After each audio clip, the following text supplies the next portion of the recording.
اس طرح الحمدللہ سورہ فاتحہ کی ایک اجمالی تفسیر اللہ تعالیٰ کے فضل و کرم سے پوری ہو گئی ہے۔ اسی سلسلے میں ایک حدیث آتی ہے، اس کا ذکر بھی یہاں کرنا مناسب معلوم ہوتا ہے، اور وہ حدیث صحیح مسلم میں حضرت ابو ہریرہ رضی اللہ تعالیٰ عنہ سے منقول ہے۔ اس میں رسول کریم سرور دو عالم صلی اللہ علیہ وسلم نے فرمایا کہ جب بندہ الحمدللہ رب العالمین کہتا ہے تو اللہ تبارک و تعالیٰ اس کا جواب دیتے ہیں اور فرماتے ہیں حمیدنی عبدی، کہ میرے بندے نے میری تعریف کی ہے۔ پھر جب وہ کہتا ہے الرحمن الرحیم تو اللہ تبارک و تعالیٰ فرماتے ہیں کہ اثنا علی عبدی، کہ میرے بندے نے میری ثنا کی ہے۔ اور جب بندہ کہتا ہے کہ مالک یوم الدین تو اللہ تبارک و تعالیٰ فرماتے ہیں مجدنی عبدی، یعنی میرے بندے نے میری بزرگی بیان کی ہے۔ پھر جب وہ کہتا ہے ایاک نعبد و ایاک نستعین تو اللہ تعالیٰ فرماتے ہیں کہ یہ جملہ میرے اور میرے بندے کے درمیان مشترک ہے۔ اس کا ایک مطلب یہ بھی ہے کہ یہ میرا اور میرے بندے کا آپس میں ایک معاہدہ ہو گیا کہ وہ بندے نے اقرار کر لیا کہ میں نے کسی اور کی عبادت نہیں کرنی، کسی اور سے مدد نہیں چاہنی، صرف آپ ہی کی عبادت کرنی ہے اور آپ ہی سے مدد چاہنی ہے۔ اور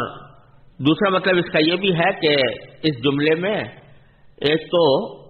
پہلو تعالیٰ کی حمد و ثنا کا ہے، اور دوسرا پہلو بندے کی دعا و درخواست کا ہے کہ نستعین، وہ کہتا ہے کہ میں مدد مانگ رہا ہوں۔ پھر جب بندہ کہتا ہے اہدنا الصراط المستقیم تو اللہ تعالیٰ فرماتے ہیں کہ یہ سب میرے بندے کے لیے ہے اور اس کو وہ چیز ملے گی جو اس سے مانگے۔ تو اس طرح سورہ فاتحہ کی ایک ایک آیت پر اللہ تبارک و تعالیٰ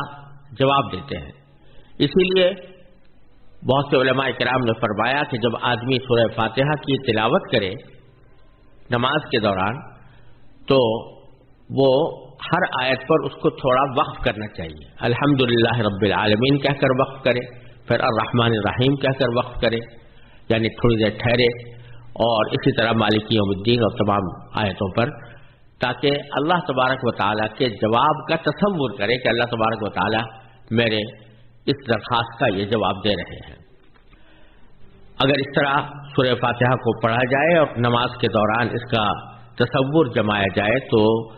انشاءاللہ اس کا مزید فائدہ حاصل ہوگا اور ایک لذت حاصل ہوگی۔ ایک آخری بات جو اس سلسلے میں عرض کرنی ہے وہ یہ کہ سورہ فاتحہ میں آپ نے یہ دیکھا کہ اللہ تبارک و تعالیٰ نے حمد سے اس کا آغاز کیا، اور پھر ایاک نعبد و ایاک نستعین فرمایا، اور پھر ایک دعا کی تلقین فرمائی کہ اے اللہ مجھے صراط مستقیم کی ہدایت عطا فرما۔ پھر صراط مستقیم کی تفسیر کر دی کہ ان لوگوں کا راستہ مراد ہے جن پر اللہ تعالیٰ کا انعام ہوا۔ اس طرح اگر دیکھا جائے تو جو بندہ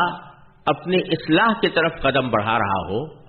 اس کے لیے 3 اہم کام اس سورہ فاتحہ میں تجویز فرمائے گئے ہیں، اور وہ 3 اہم کام ایسے ہیں کہ اگر ان کے اوپر انسان عمل کر لے تو انشاءاللہ اس کی زندگی اللہ اور اللہ کے رسول صلی اللہ علیہ وسلم کی ہدایات کے مطابق ہو جائے گی۔ ایک تو یہ کہ اپنی طرف سے وہ پکا عزم اور ارادہ کر لے، جس کی طرف اشارہ ہے ایاک نعبد و ایاک نستعین میں۔ ارادہ یہ کر لے کہ میں اپنی آئندہ زندگی اللہ اور اللہ کے رسول صلی اللہ علیہ وسلم کی ہدایات کے مطابق اور شریعت کے احکام کے مطابق گزاروں گا، اور کوئی کام اللہ تعالیٰ کی رضا کے خلاف اور اس کی بتائی ہوئی ہدایات کے خلاف نہیں کروں گا۔ یہ عزم کر لے جس کا مظاہرہ ایاک نعبد و ایاک نستعین میں کروایا گیا ہے۔ دوسرا کام یہ ہے کہ وہ صراط مستقیم کی طرف قدم بڑھانے کی کوشش کرے، جس کی طرف صراط الذین انعمت علیہم سے اشارہ کیا گیا ہے، یعنی اس کو چاہیے کہ وہ اپنے ماحول میں ایسے لوگوں کو تلاش کرے کہ جن پر اللہ تعالیٰ کا انعام ہوا ہے، ان میں ظاہر ہے کہ انبیاء کرام کا تو سلسلہ ختم ہو گیا، صدیقین کا پایا جانا بھی مشکل ہے، لیکن صالحین اور شہداء جن کو اللہ تعالیٰ نے صلاح اور تقوی سے نوازا ہے، اپنی اطاعت سے نوازا ہے، ان کو اپنے ماحول کے گرد و پیش میں تلاش کر کے ان کے طریقے کو اپنانے کی کوشش کریں اور ان سے اپنی اصلاح کے لیے رجوع کریں۔ اور پھر تیسرا کام یہ کہ اللہ تعالیٰ سے ہدایت مانگیں کہ یا اللہ میں نے اپنی طرف سے عزم بھی کر لیا اور جو قدم بڑھانا میرے اختیار میں تھا وہ میں نے بڑھا بھی لیا، اور اب میں آپ سے صراط مستقیم کی ہدایت اس معنی میں مانگتا ہوں کہ آپ اپنے فضل و کرم سے مجھے صراط مستقیم تک پہنچا دیجیے۔ یہ تین کام اگر انسان کر لے، عزم، اپنے مقدور بھر کوشش اور پھر اللہ تبارک و تعالی سے دعا، تو ان تین کاموں کے نتیجے میں انشاءاللہ وہ منزل تک ضرور پہنچ جائے گا۔ اللہ تبارک و تعالی اپنے فضل و کرم سے، اپنی رحمت سے ہمیں سورہ فاتحہ سے ملنے والے ان تمام اسباق کو سمجھنے کی بھی توفیق عطا فرمائے